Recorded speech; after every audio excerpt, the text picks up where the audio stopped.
ఇలాగ రాయము. ఆమేన్ అనువాడును నమ్మకమైన సత్యసాక్షియు దేవుని సృష్టికి ఆది అయి ఉన్నవాడు చెప్పు సంగతులు ఏమనగా, నీ క్రియలను నేను ఎరుగుదును, నీవు చల్లగానేనను వెచ్చగానేనను లేవు, నీవు చల్లగానేనను వెచ్చగానేనను ఉండిన మేలు, నీ వెచ్చగానేనను చల్లగానేనను ఉండక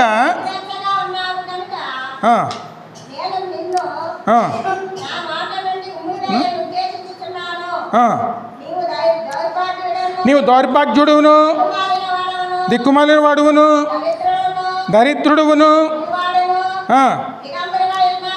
ఉన్నావని ఎరగక నేను ధనవంతుడును ధనావృద్ధి చేసుకుని ఉన్నాను, నాకేమీ కొదవేని చెప్పుకొనుచున్నావు. నీవు ధనవృద్ధి చేసుకున్నట్లు అగ్నిలో పుటమైన బంగారమును నీ దిశముల సిగ్గు కనబడుకున్నట్లు ధరించుకున్నటకు తెల్లని వస్త్రములను నీకు దృష్టి కలిగినట్లు నీ కన్నులు కాటుకును నా యొద్ద కొనమని నీకు బుద్ధి చెప్పుచున్నాను. హల్లెలూయా. ఇక్కడ మనం గుర్తుంచుకోవాల్సింది ఏమిటంటే లవోదికేయ సంఘం అండి. లవోదికేయ సంఘం, లవోదికేయ అనే పేరుకి ఏంటంటే ప్రజాన్యాయము అని వస్తుందండి. ఆ సంఘం ఉన్న పట్టణం బాగా డబ్బులు ఉన్నటువంటి పట్టణం అండి. బాగా డబ్బులున్న పట్టణం అక్కడండి.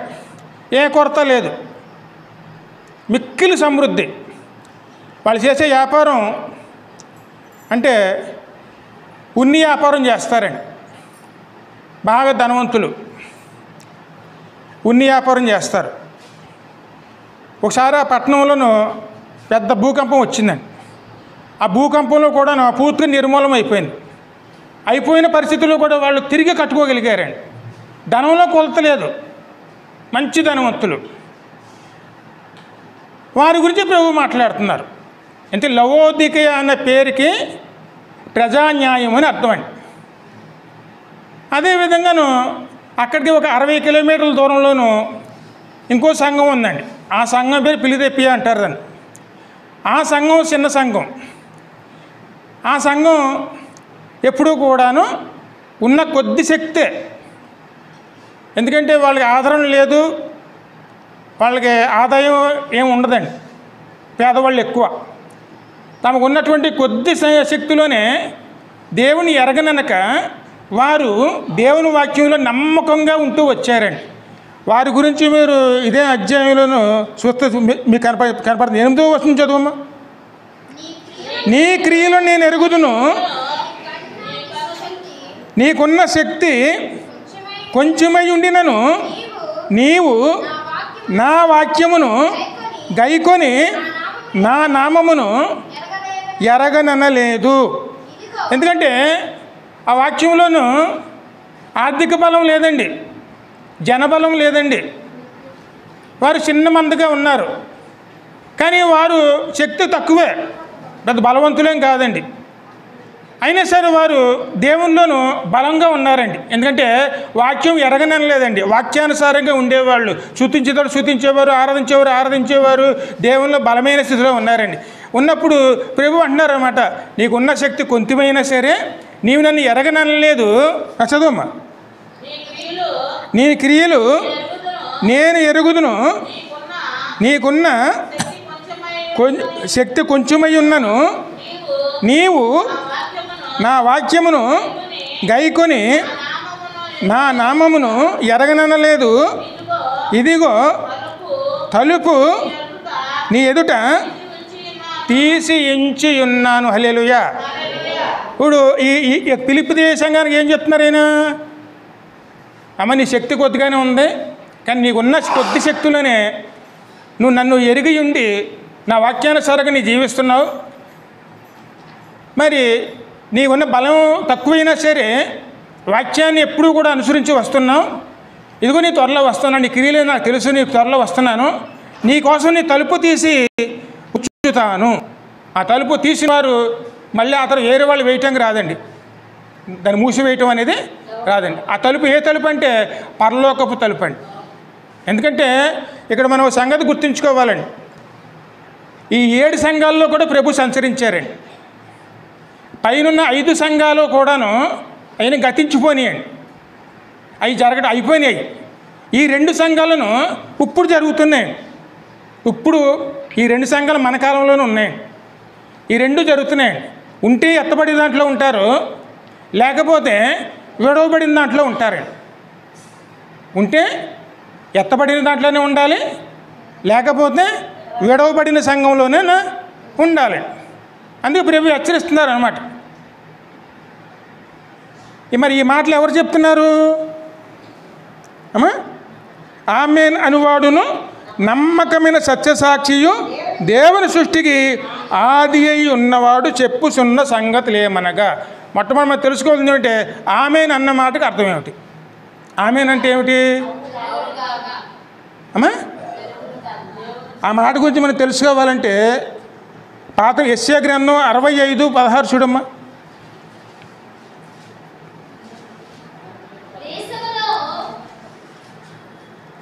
61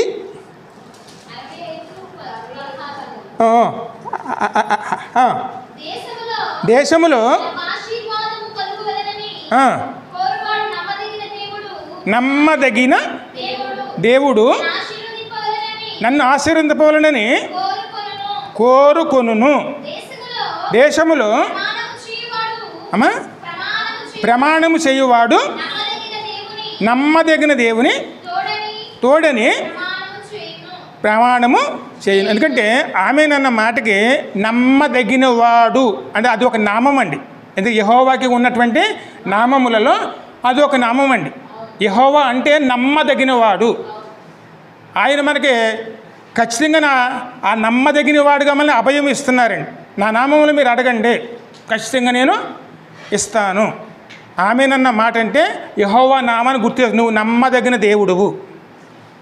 ఎందుకంటే ప్రార్థనంతా చేస్తాం, అంతా చేసిన తర్వాత మనం ఏమంటావు? చివరికి వస్తానికి ఆమేన్ అంటే ప్రభా నువ్వు మేము విశ్వసిస్తున్నావు, నువ్వు నమ్మదగిన వాడువు, ఖచ్చితంగా నువ్వు చేస్తావు అన్న మాట పలకటమేనండి ఆమేన్ అంటే. ఆమేన్ అంటే నువ్వు నమ్మదగిన దేవుడవు. అన్ని నామముల్లో కూడా అదొక నామం అండి ఆయనకి, నమ్మదగిన దేవుడు ఆయన చెప్తున్నారండి. అదేవిధంగా సృష్టికి అంతటికీ మూలాధారమైన సర్వ సృష్టికి మూలాధారమైన వాడిగా ఉన్నారండి ఆయన. సర్వ సృష్టికేనండి, ఆయన లేకుండా ఏదీ కలగలేదండి, అన్నీ ఆయనలోనే కలిగినాయి. ఆ మాట చదవ కొలస్సీలు 1:16 ఉంటుందండి. అన్నీ కూడా ఆయన నామంలోనే దొరుకుతాయండి.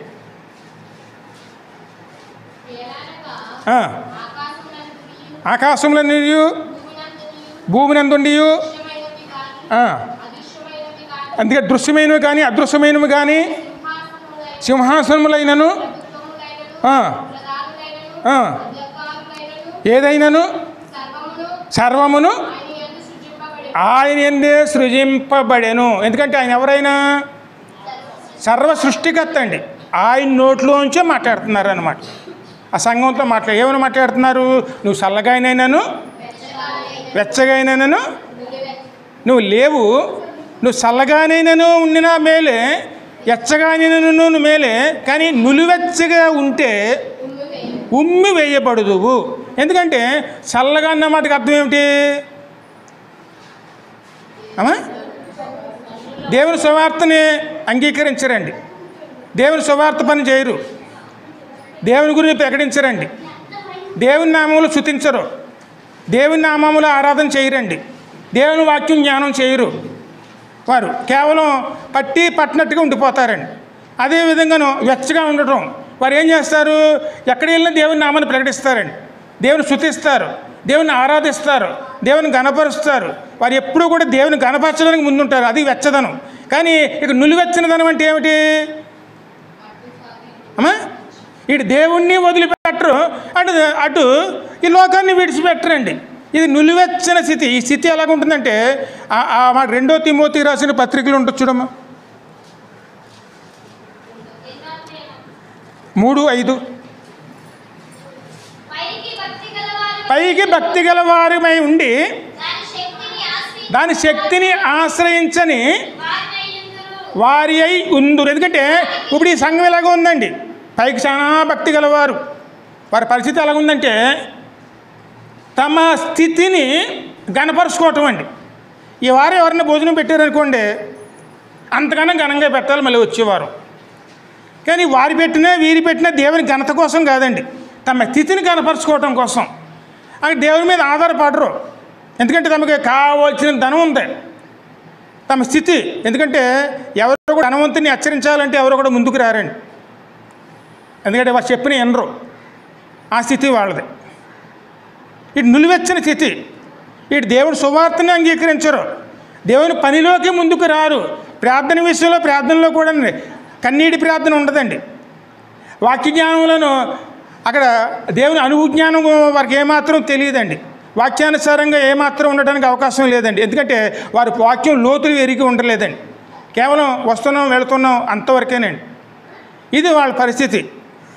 మరి వాళ్ళని దేవుడు హెచ్చరిస్తాడనమాట, నువ్వు చల్లగానేనైనా ఉండినాను, వెచ్చగానే ఉండినాను మేలు, కానీ నిలువెచ్చగా ఉంటే నేను ఉమ్మి వేయబడదువు. ఎందుకంటే నిలువెచ్చని స్థితి అంటే ఏమిటి, ఇటు దేవుణ్ణి విడిచిపెట్టకుండా ఇటు లోకాన్ని విడిచిపెట్టకుండాను నిలువెచ్చని స్థితిలో ఉండి ఇటు దేవునికి ఎందుకు కొరగాని వారిగా మిగిలిపోతారండి. అంటే భక్తి గలవారే కానీ భక్తిని ఆశ్రయించరు. ఈ స్థితి ఉన్న సంఘాలు ఈ రోజుల్లోనూ అత్యధికంగా ఉంటాయండి. బాబేలు గోపురం తెలుసు కదండి అమ్మా, అదే పరిస్థితి అండి. సంఘాలు విస్తరించబడతాయి కానీ ఆ సంఘం వల్ల దేవుని గణపరిచే విషయాలు ఉండవండి, కేవలం తమ్మును తామును హెచ్చించుకునే స్థితిలోకి వెళ్ళిపోతారండి. కానీ దేవుని ఏమాత్రం పట్టి స్తుతించవలసిన సమయంలోనూ ఆ స్తుతి ఎలా ఉంటుంది, హృదయంలోంచి రాదండి. ఇది పరిస్థితి. ఎందుకంటే నీ క్రియలన్నీ నేను ఎరిగి ఉన్నాను, దేవునికి తెలియదంటే ఏది, అన్నీ ప్రభువుకు తెలుసు, అని తెలియదంటే ఏదీ లేదండి, సమస్తం ఎరిగి ఉన్న దేవుడేనండి. అయినా మాట్లాడుతున్నారు, నువ్వు వెచ్చగానే ఉండిన మేలు, లేదా చల్లగానే నేను ఉండిన మేలు, కానీ నులివెచ్చగా ఉంటే నేను ఉమ్మి వేయబడతావు. నులివెచ్చని స్థితి అండి.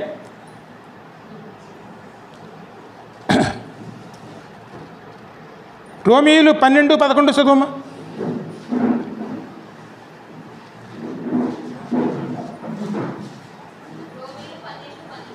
ఆ,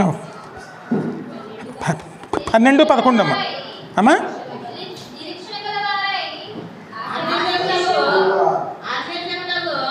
12వ అధ్యాయం 11వ వచనం రోమీయులు. ఆసక్తి విషయములో మంజులు కాక ఆత్మయందు తీవ్రత గలవారి ప్రభువును సేవించుడి. ఎందుకంటే నిజమైన దేవుని ప్రేమ ఏమిటంటే ఎక్కడ ఉన్నా సరే వారి నోట్లోంచి దేవుని గణపరుస్తారు, స్తుతిస్తారు, ఆరాధిస్తారు, వాక్యదానం చేస్తారు, ప్రార్థిస్తారు, ఆయన దేవుని హెచ్చించాలని చూస్తారండి. ఎక్కడున్నా సరే ఆసక్తిలో మనం ఇంకా వృద్ధిలోకి చెందాలండి. కానీ మాంజులు అంటే ఏమిటి అమ్మా, పట్టి పట్టనట్లుగా ఉండిపోకూడదండి. ఎందుకంటే జీవం గల దేవుడు ఎక్కడున్నారు,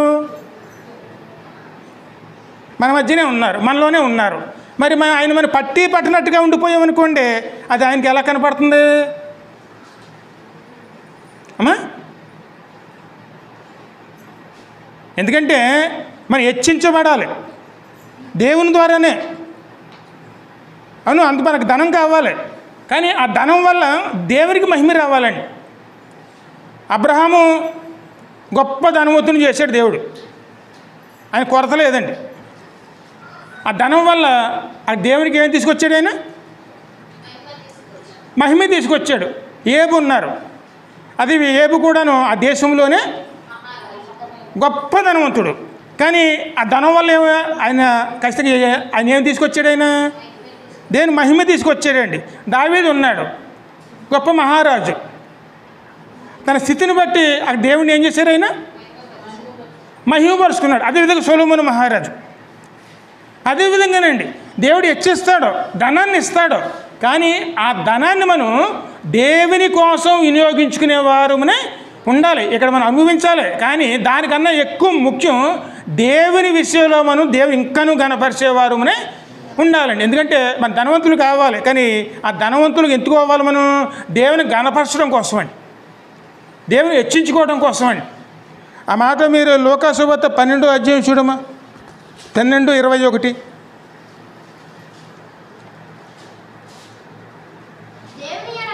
దేవుని ఎడల ధనవంతుడు కాక తమ కొరకే సంపాదించుకునేవాడు అలాగుననే ఉండునని చెప్పాను. ఎలాగా? లవోదిక సంఘం లాగండి. ఆ సంఘం వల్ల దేవునికి ఏమాత్రం ఉపయోగం లేదండి. అంటే దేవుని నామాన్ని హెచ్చించబడటం లేదు, దేవుని గణపరచడం లేదు, దేవుని స్తుతించడం లేదు, కనీసం రక్షణ అనుభవం కూడా లేదండి. అది ఇంకో మాట కూడా అన్నారు ఆయన, నీవు దిగంబరుడువై ఉన్నావు.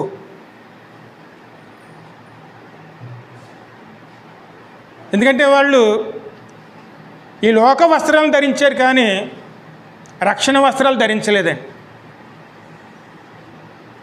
దేవుడిచ్చే వస్త్రాలండి, నీతి వస్త్రం అండి. ఎందుకంటే దేవుడు ఇచ్చినటువంటి వస్త్రం రక్షణ వస్త్రం. ఆదికాండం 3వ అధ్యాయంలో ఉంది కదండి. ఆదాము అవ్వ ఇద్దరు కూడా పాపము చేసి వాళ్ళిద్దరు దిగంబరుగా ఉన్నప్పుడు దేవుడే ఒక మేకపిల్లను వధించి ఆయనే ఆ మేకపిల్ల చర్మను ఒలిసి కుట్టించి ఇద్దరికీ వస్త్రములు తొడిగించి ఆ దిగంబరత్వాన్ని అని కప్పారండి. ఆ అనుభవం లేదండి, ఎందుకంటే రక్షణ అనే అనుభవం లేదండి. వాళ్ళు అనుకుంటున్నారు మేము మంచి మంచి వస్త్రాలు ధరించుకున్నామని. అవును, డబ్బులు ఉన్నాయి కాబట్టి మనం రోజుకో వస్త్రం ధరించుకోగలుగుతాం. కానీ నిజానికి ఈ లోక వస్త్రాలు మన పాపాన్ని కప్పవండి.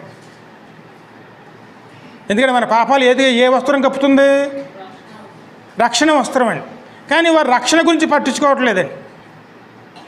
కాబట్టి వారు ఎన్ని వస్త్రాలు తొడిగినా సరే ప్రభు దృష్టికి ఎలా కనపడుతున్నాయి?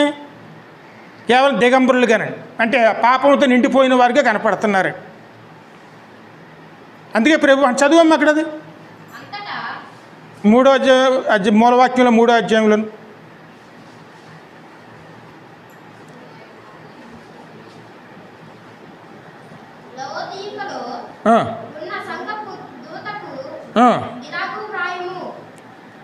నువ్వు దౌర్భాగ్యుడువు, దిక్కుమాలిన వాడువు, దరిద్రుడువును, గుడ్డివాడువును, దిగంబరుడివి ఉన్నావని ఎరగక నేను ధనవంతుడును, ధనవృద్ధి చేసి ఉన్నా, నాకేమీ కొదవలేదని నీవు చెప్పుకొనుచున్నావు. ఇది దేవుని మాట అండి. కానీ అందులో ప్రాముఖ్యమైన విషయం ఏమిటి? పాపానికి కప్పే వస్త్రం లేదండి, దేవుడిచ్చిన వస్త్రం అండి. కేవలం ఈ లోక వస్త్రాల మీదే అలంకరించుకున్నారండి. ఏమి తిందుమా, ఏమి ధరించుదుమా అనే ఆలోచనలతోనే ఉన్నారు, కానీ దేవుని రక్షణ అనుభవంలోకి మాత్రం రాలేకపోయారండి. అందుకే వారిని హెచ్చరిస్తున్నారన్నమాట. నీ యొక్క దిగంబరత్వం కప్పినట్లుగా నా యొద్ద నీ వస్త్రాన్ని కొనుక్కొనుము. దేవుని అడగాలండి. అందుకే మనకేం కావాలి? కన్నీటి ప్రార్థన. ఎందుకంటే దావీదు ఎటువంటి ప్రార్థన చేశారండి 51వ కీర్తనలోను? అమ్మా ఒకసారి 3 వచనాలు చదవమ్మది, 3-4 వచనాలు. దేవా నీ కృప చొప్పున మమ్మల్ని కరుణింపుము, నీ వాత్సల్యత నా అతిక్రమములను నా దోషము పోవునట్లు నన్ను బాగుగా కడుగుము, నా పాపము పోవునట్లు నన్ను పవిత్రపరచుము. నా అతిక్రమములు నాకు తెలిసి ఉన్నవి, నా పాపం ఎల్లప్పుడూ నా ఎదుటిని ఉన్నవి. మరి ఈ ప్రార్థన ఎవరు చేస్తున్నారు? దావీదండి. దేవుని సన్నిధానంలో కూడా ఎప్పుడు కూడా మనం గడప దాటక మునిపే ఈ ప్రార్థన చేయాలి. మన పాపులమే, అపవిత్రులమే, దోషులమే, దిగంబరత్తులమే దేవుణ్ణి అడగాలండి. ప్రభువా నీ రక్షణ వస్త్రం మాకు ధరింపజేయి. దేవుడు మనల్ని హెచ్చించాలి, కానీ మనకేమని హెచ్చించుకునే వారిగా ఉండకూడదండి. ఆ సంఘం అలా లేదండి, రక్షణ అనుభవంలో లేదు. ధనం సంపాదించుకుని విపరీతంగా వ్యాపార వృద్ధి ఉందండి, జన వృద్ధి ఉన్నదే. వాళ్ళు అందరూ ఒకరొకరి పేరు సంపాదించుకున్న వారే, దానిని తమ పేరు కనపరుచుకోవడానికి ఉపయోగించుకున్నారు, కానీ దేవునికి సంబంధం లేని వారిగా మారిపోయారు. ఎందుకంటే వాక్య అనుభవం లేదు. రక్షణ వస్త్రం అంటే దేవుని నీతి వస్త్రం అండి. ఎందుకంటే ప్రభు దగ్గర ఎప్పుడు కూడా సంఘం ఎప్పుడు కూడాను ఈ వస్త్రం కోసం ప్రయాసపడాలండి. ఈ వస్త్రం ధరిస్తేనే పరలోకం వెళ్ళేదండి. ఆ మాట మీరు చదవాలంటే ఆ మాట యెషయా గ్రంథం 61వ అధ్యాయంలో ఉన్న ఒక 10వ వచనం చదువమ్మా.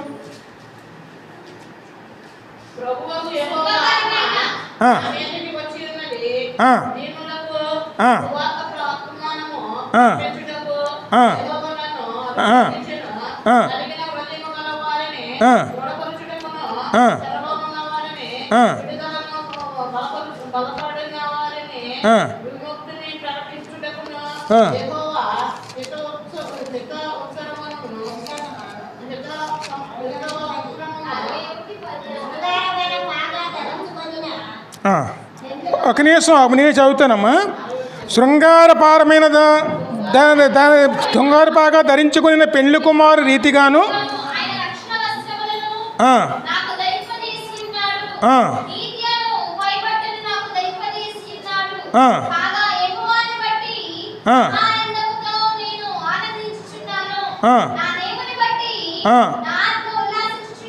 నా ఆత్మ ఉల్లాసించుచున్నది. భూమి మొలకలను మొలిపించిన రీతిగాను తోటలో విత్తబడిన దానిని అది మొలిపించేట్లుగాను నిక్షేమగా సమ్మతి జన్మట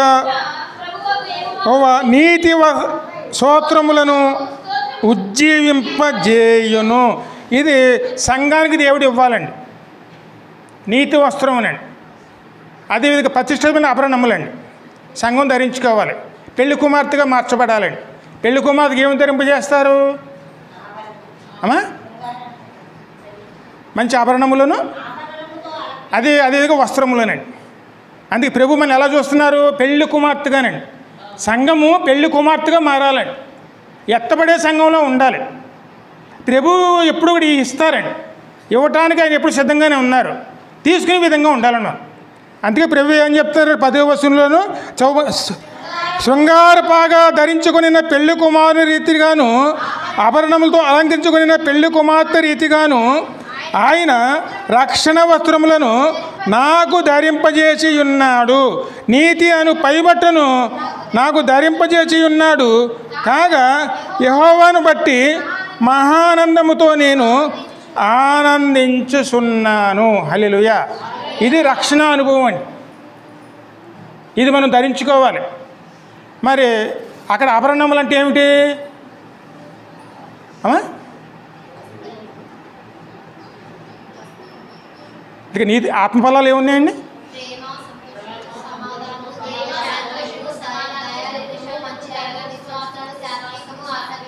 ఇవన్నీ కూడా సంఘం ధరించుకోవాలండి. ఇవన్నీ మన అలంకరణలు. కానీ ఈ లోకంలో ఉన్న అలంకరణలు కాదండి, దేవుడిచ్చే అలంకరణలండి. ఈ ధరించుకుని ప్రభు ఇచ్చిన నీతి వస్త్రము రక్షణ వస్త్రాన్ని ధరించుకుని ప్రభువు కోసం ఎదురు చూస్తున్నటువంటి సంఘముగా మనం సంతోషంతో మనం ఆయన కోసం ఆరాధించేవారునే ఉండాలి. ఇది ప్రభువుకి ఆ సంఘంలో కనపడటం లేదండి. వాక్య అనుభవం లేదు, ప్రార్థన అనుభవం లేదు, ఆరాధించిన విషయంలో కూడా లేదండి, ఏదీ లేదండి. ఏమీ లేకుండా ఎక్కడికి వచ్చేసరికి ప్రభువు వచ్చేటప్పుడు తలుపులు మూసివేయబడిన సంఘంగా మారిపోయింది. సంఘంలో జనం ఉన్నారు కానీ ప్రభువుకి లోపలికి రావడానికి అవకాశం లేదు, తలుపులు మూసేసారండి. ఆ మాట 20వ వచనంలో ఉంటుంది మూలవాక్యంలోను.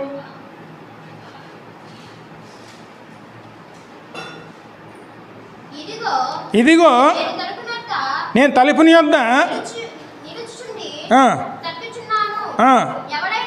ఎవడైనాను నా స్వరము విని తలుపు తీసిన ఎడల నేను అతని యొద్దకు వచ్చి అతనితో నేనును నాతో కూడా అతడును భోజనము చెయ్యుదురు. ఎందుకంటే ఆయన ఎక్కడున్నాడు?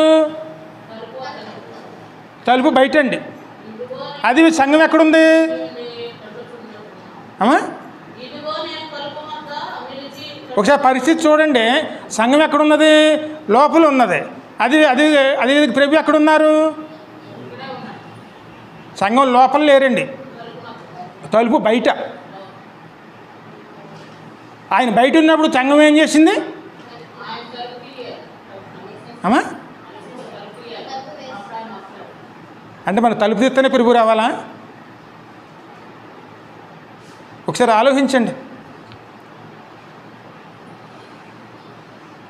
సంఘం లోపల ఉంది, అదే ప్రభు ఎక్కడున్నారు? బయట ఉన్నారు. బయట ఉండకూడదండి, ఆయన లోపల ఉండాలండి. సంఘం ఎప్పుడు కూడా తలుపులు తీసుకుని ఎదురు చూసేవారి కింద ఉండాలి. కానీ ఆ సమయంలో ఎలాగున్నారు వాళ్ళు? తలుపులు మూసేసారండి. తమ వ్యవహారాలే సరిపోతున్నాయి. దేవునికి ఏమాత్రం మహిమ లేదండి. దేవుని చేర్చుకునే హృదయం ఎక్కడా కనపడటం లేదండి. కనీసం రక్షణ అనుభవం కూడా లేదండి. ఎందుకని హెచ్చరిస్తున్నారంటే కాలం పరిపూర్ణం అవుతుంది. సంఘంలో దేవుడు మాట్లాడుతున్నారండి.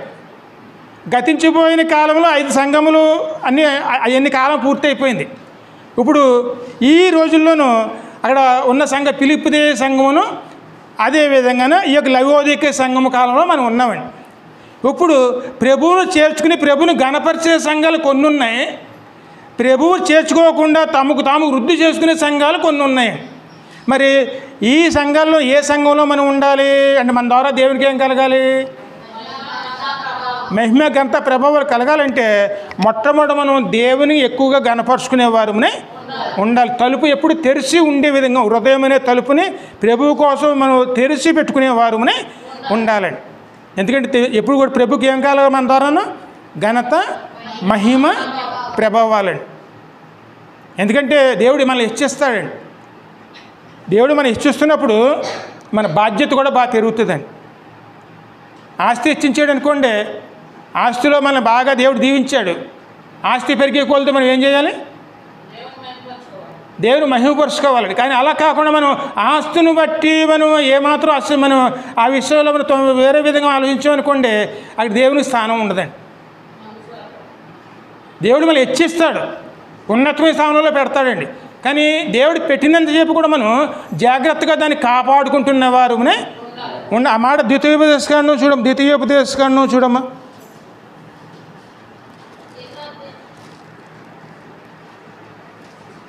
8వ అధ్యాయం 12వ వచనం.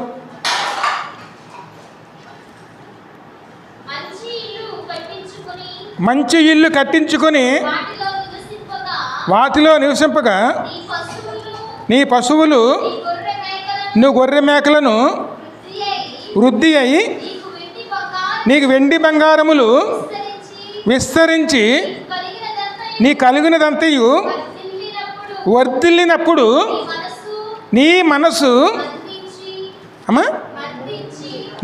మదించి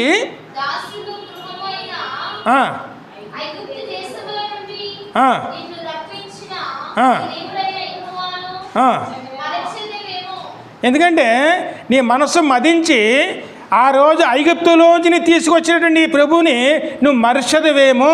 చదువమ్మా.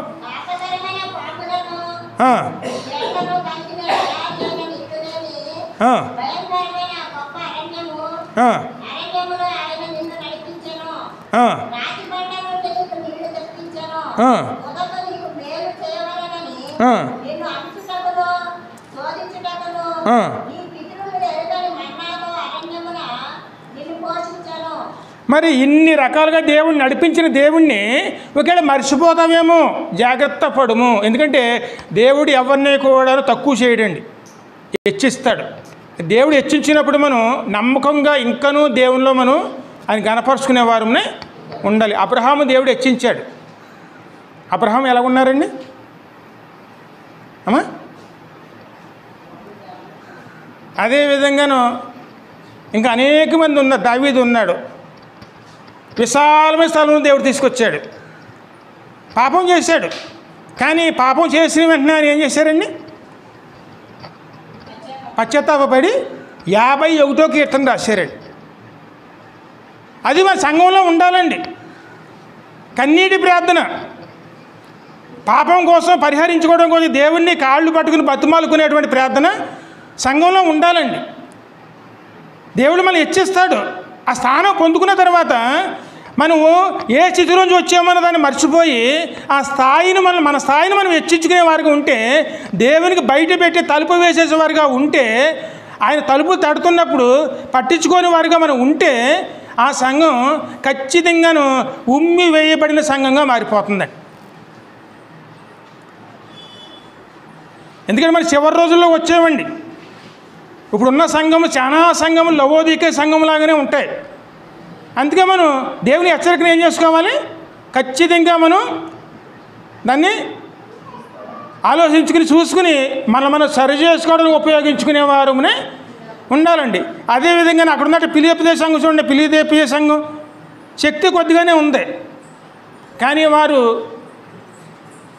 ఆ ఉన్న కొద్ది శక్తిలోనూ దేవుని వాక్యాన్ని నమ్మకంగా పెట్టుకుని వాక్యం ఎరగనని వారిగా కాకుండాను వాక్యం ఎరిగిన వారి కింద రక్షణ అనుభవంలోనూ దేవుని ఘనపరుచుకుంటున్న వారిని ఉన్నారండి. వెంటనే ప్రభువు వారికి ఇచ్చిన వాగ్దానం ఏమిటి? ఇదిగో మీకోసం నేను తలుపు తెరుస్తున్నాను. ఈ సంఘానికి ఏమి ఇచ్చారండి వాగ్దానం? నీకోసం నేను తలుపు తెరుస్తాను. ఏ తలుపు? పరలోకపు తలుపు అండి. అదేవిధంగా లవోదికే సంగతి ఏమని చెప్తున్నారు? ఉమ్మి వేయబడతావు. నువ్వు ఉంటే వెచ్చగానే ఉండు, చల్లగానే ఉండు. నులివెచ్చగా ఉన్నావు అనుకో, ఉమ్మి వేయబడతావు. ఇక రెండు సంఘాలు లోకంలో సాదృశ్యంగా ఉంటాయండి. ఏ సంఘంలో మనం జీవించాలి అంటే, మనం ఏ సంఘంలో ఉండే విధంగా మనం దేవుడిని ఆరాధించుకునేవారునే ఉండాలి. దేవుడు హెచ్చిస్తాడు, కానీ హెచ్చించబడుతున్నప్పుడు ఇంకనూ దేవుని ఘనపరుచుకునే పరిస్థితిలో ఉండేవారునే ఉండాలి. ఆ మాట మరి ఇంకా అర్థం చేసుకోవాలంటేనే ఆ మాట హోషేయ గ్రంథంలో 12:8 చూడమ్మా.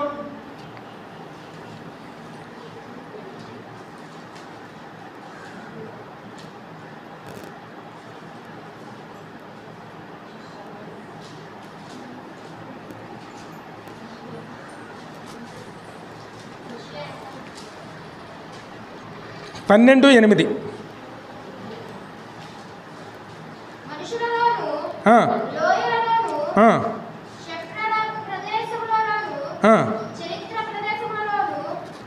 నువ్వు అక్కడ తీసి హోషేయ గ్రంథం. నేను ఐశ్వర్యవంతుడనైతిని, నాకు బహు నా కష్టాజితంలో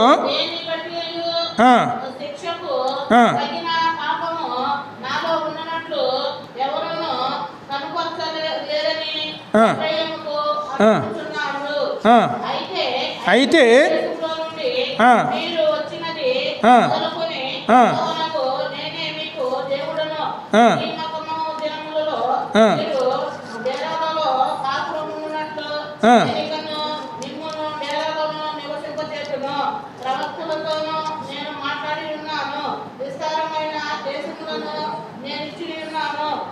ఒక నిమిషం ఆగమ్మ. నేను ఐశ్వర్యవంతుడినైతిని, నాకు బహు ఆస్తి దొరికెను, నా కష్టాజితంలో దేనిని బట్టి శిక్షకు తగిన పాపము. ఒక్క నిమిషం ఆగండి. నాలో నున్నట్లు ఎవరు కనబరచలేనేనని అభిప్రాయము అనుకొనిస్తున్నాడు. ఆయన ఏమనుకుంటున్నాడు? నీ చాలా ధనవంతుణ్ణి, దేవుడు నాకు బాగా వృద్ధి చేశాడు, ఎవరొచ్చి నా మీద నేరం మోపుతారు, ఎవరొచ్చి నా మీద ఏలెత్తి చూపించగలుగుతారు? ఎందుకంటే ధనవంతులు మనం కనీసం ఏలెత్తి చూపించగలమండి అమ్మా? ఏ సంఘంలో అయినా సరే ధనవంతులను ఎవరైనా ఏలు పెట్టి చూపించగలమా? ఆయన అదే అనుకుంటున్నాడంటే, నాకు చాలా ధనం ఉన్నది, నాలో పాపం ఉన్నదని ఎవరు నిరూపించగలరు, నా మీద ఏలెట్టు చూపించగలవారు ఎవరు అని అక్కడ ఏ ప్రేమ అనుకుంటుందండి. కానీ ప్రభువు ఏమంటున్నారు?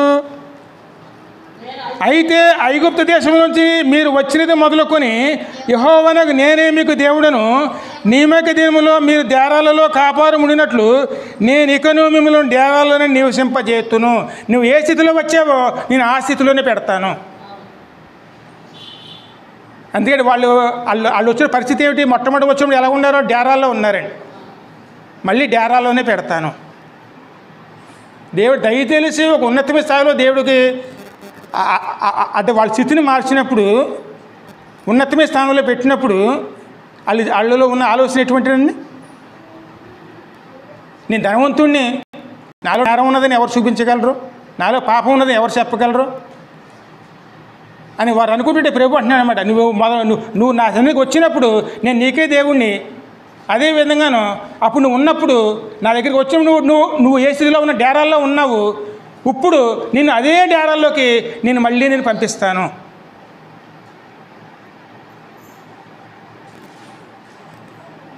మనం స్థాయి పెరిగి కొలిదిని దేవునికి ఎక్కువ లోబడే వారునే ఉండాలి. దేవుడు హెచ్చిస్తాడు, ఎవరిని విడిచిపెట్టి. అంటే మీ పిల్లలు బాగుండాలని మీకు ఎంత కోరికగా ఉంటుందో దేవుడు కూడా అలాగే ఉంటుందండి. కానీ దేవుడు మన స్థాయి పెంచినప్పుడు మనం ఇంకనూ దేవునికి లోబడి ఆయన గౌరవించుకునేవారునే, ఆయన గణపరుచుకునేవారునే ఉండాలండి. దేవుని హెచ్చించాలి, తలుపులు మూసేయకూడదండి. ఎందుకంటే ఏ స్థితి అంటే ఆ విషయం ఇంకా మీకు బాగా అర్థం అవ్వాలంటేనే మా పరమగీతాల్లో 5వ అధ్యాయంలో 2వ వచనంలో ఉంటుంది చూడమ్మది. ఆ ఒక్క వచనం చదువుకుని ముగించేసుకుని పరమగీతాలు 5:2.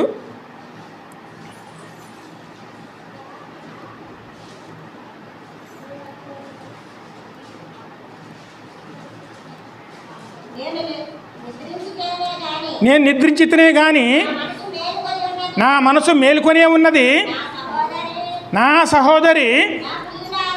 ఇక్కడ ఒక సంఘం మాట్లాడుతుందండి, నేను నిద్రించితేనే కానీ నా మనసు మేలుకొనే ఉన్నది. ఇక్కడ ప్రభు మాట్లాడుతున్నారు, నా సహోదరి అమ్మా, నా ప్రియురాల, నా పౌరమ, నిష్కంకమైన ఆలకింపుము, నా తల మంచుకు తడిసి ఉన్నది, నా వెంట్రుకలు రాత్రి కురియు మంచు చినుకులకు తడిసి ఉన్నవి, నాకు తలుపులు తీయుము. నా ప్రియుడు వాకిలి తట్టుచున్నాడు కానీ నేను వస్త్రములు తీసివేసి ఉన్నాను. హల్లెలూయా. ఒక నిమిషం ఆగండి అమ్మ. ఇది ప్రభు మాట్లాడుతున్నా, సంఘం మాట్లాడుతుందండి. ఇప్పుడు ఈ సంఘం ఏ స్థితిలో ఉందండి అమ్మా? నేను నిద్రించితేనే కానీ మెలకుగా ఉన్నాను. అదే ఆ మాట నిలువెచ్చని స్థితి అండి. దేవుళ్ళు ఉండలేని కోరుకున్నది, కానీ దేవుడు ఉండలేని స్థితి అండి. లోకాన్ని విడవలేక, దేవుణ్ణి విడవలేక ఆ స్థితిలో ఉన్నదండి. ఆ సమయంలో ప్రభు వచ్చారు. ఆయన ఏమని పిలుస్తున్నారు? ఎందుకంటే ప్రభు ఎంత ప్రేమతో పిలుస్తున్నారండి అక్కడ. ఆయన ఏమో వదిలిపెట్టలేదండి, ఆయన పిలుస్తున్నారు. ఆమె అంటుందన్నమాట అప్పుడు, అయ్యో నా ప్రియుడు వచ్చారు, అది తలుపు దీమ తట్టుతున్నారు, కానీ నేను ఇప్పుడు దిగంబరిగా ఉన్నాను. అంటే ఏమిటి? రక్షణ వస్త్రం లేదు, అనుభవం లేదండి. వస్త్రం అంటే ఏం వస్త్రాలు అనుకుంటున్నారు? ఈ లోకంలో దొరికే వస్త్రాలు అనుకుంటున్నారండి. తెల్లని వస్త్రాలు వేసుకుంటే బాగుంటుంది, ఆ రంగు వస్త్రాలు వేసుకుంటే బాగుంటుంది, పట్టు చీరలు అయితే బాగుంటుంది, ఇవి అని మనం అనుకుంటామండి. ఇవి అయ్యి మన కప్పవండి. పాపాన్ని కప్పేది ఏది? ఆయన ఇచ్చే రక్షణ వస్త్రం అండి. అది లేదండి. నేను దిగంబరనే ఉన్నాను, నేను మళ్ళీ దాన్ని ధరింపజేయను ఎలా అంటే, ఇవాళ రక్షణ వస్త్రం ధరించుకుని రేపు ఉదయం తీసి మడతెట్టి లోపల పెట్టుకుంటామండి. అమ్మా, అది నిలువెచ్చని స్థితి అండి. అది రక్షణ వస్త్రం ధరించుకున్నామంటే ఆ రక్షణ వస్త్రం ఏం చేయాలండి? మన పాపాలు కప్పేయాలండి. కానీ ఆ యొక్క స్త్రీ ఏం చెప్తుంది?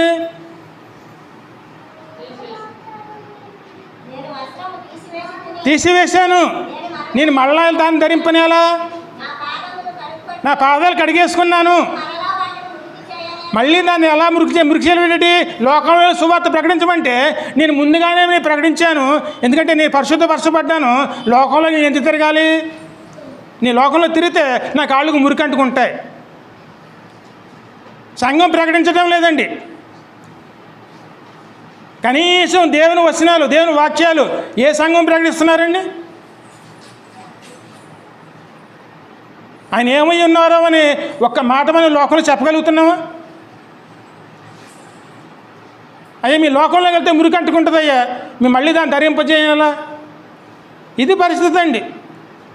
తలుపు తట్టారు, తలుపు తీయలేకపోయింది కడకే, అక్కడి నుంచి వెళ్ళిపోయారు.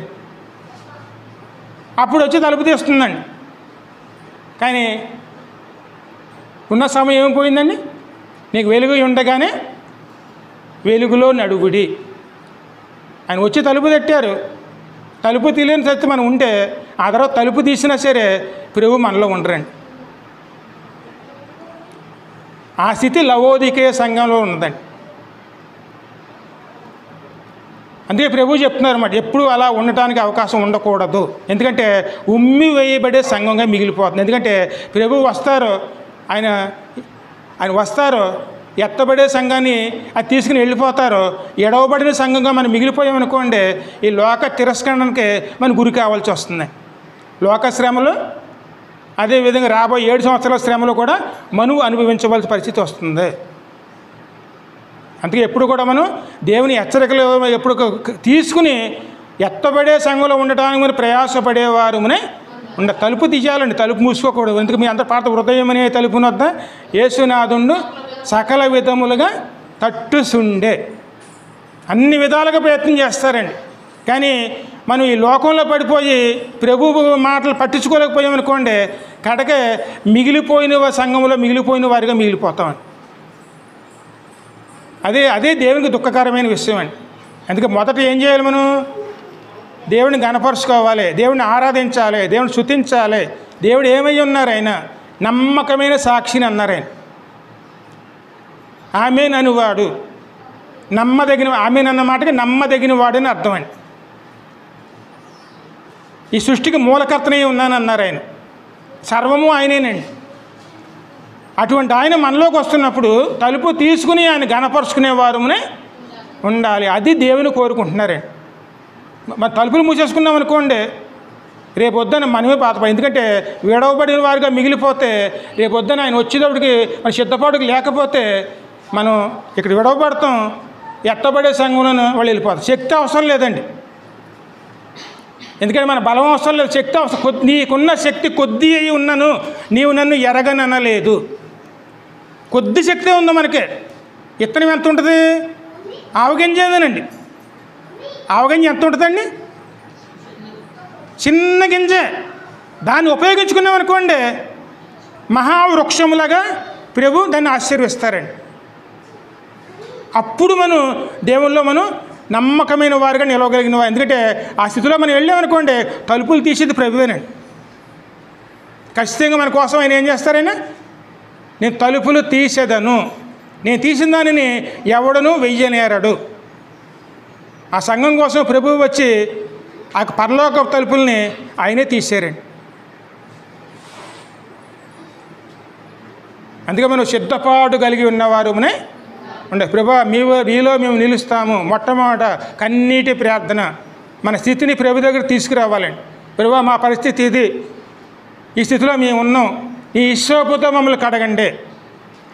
ఇస్సోపు అంటే యేసు రక్తము చేత మీరు మమ్మల్ని కడగండి, మీరే మమ్మల్ని కడగాలి, మీరే మమ్మల్ని సిద్ధపరచాలి.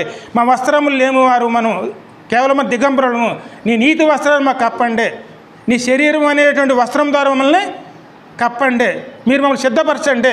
పెళ్లి కుమార్తెగా మనం అలంకరింపజేసేది ఎవరు, ఆయనేనండి. మీరే మమ్మల్ని అలంకరింపజేయండి. దేవుడు మనం అలంకరింపజేయబడిన స్థితిలో మనం దేవుడిని ఆరాధించాలండి. ఆ మాట మీరు కీర్తన 29వ కీర్తన మొదటి 2 వచనాలు ఉంటుందండి. సంఘం ఎప్పుడూ కూడాను దేవుని చేత అలంకరించబడినటువంటి అలంకరణతోనే దేవుని గణపరిచేవారిగా ఉండాలండి. ఒక్క మాట చదువు ముగించాం. దైవపుత్రులారా యెహోవాకు ఆరోపించుడి, ప్రభావ మహాత్మ్యములను యెహోవాకు ఆరోపించుడి. యెహోవా నామముకు చెందవలసిన ప్రభావమును ఆయనకు ఆరోపించుడి. ప్రతిష్ఠితములకు ఆభరణములను ధరించుకొని ఆయన ఎదుట సాగిలపడుడి. హల్లెలూయా. సంఘం ఎక్కడ సాగిలపడాలి, దేవుని ఎదుట. దేని ధరించుకోవాలి, వధువు సంఘపు వస్త్రాలండి. ప్రభువు ఇచ్చేటువంటి వస్త్రాలు ఆయన అలంకరించేటువంటి అలంకరణలు ధరించుకోవాలి, లోకాలంకరణలు కాదండి. ఈ లోకాలంకరణలు మనం ధరించుకోవాల్సిన అవసరం లేదు, దేవుడిచ్చే అలంకరణలు అండి. ఆ అలంకరణలు ఎలా ఉంటాయి, ప్రేమ, సంతోషము, సమాధానము, దీర్ఘశాంతము, దయాళత్వము, మంచితనము, ఆశానిగ్రహము, సాత్వికము, ఇవన్నీ కూడా మన అలంకరణలు అవ్వాలండి. ఈ దేవుడు మన అలంకరణ చేస్తాడు. అప్పుడు మనం ఆయన పెళ్లి కుమార్తెగా మనం ఆయన ద్వారా మనం ఎత్తబడే వారిలోనూ నిలుస్తామండి. అలా నిలవాలంటే దేవుడిని మనం ఖచ్చితంగా బతిమాలుకునేవారు.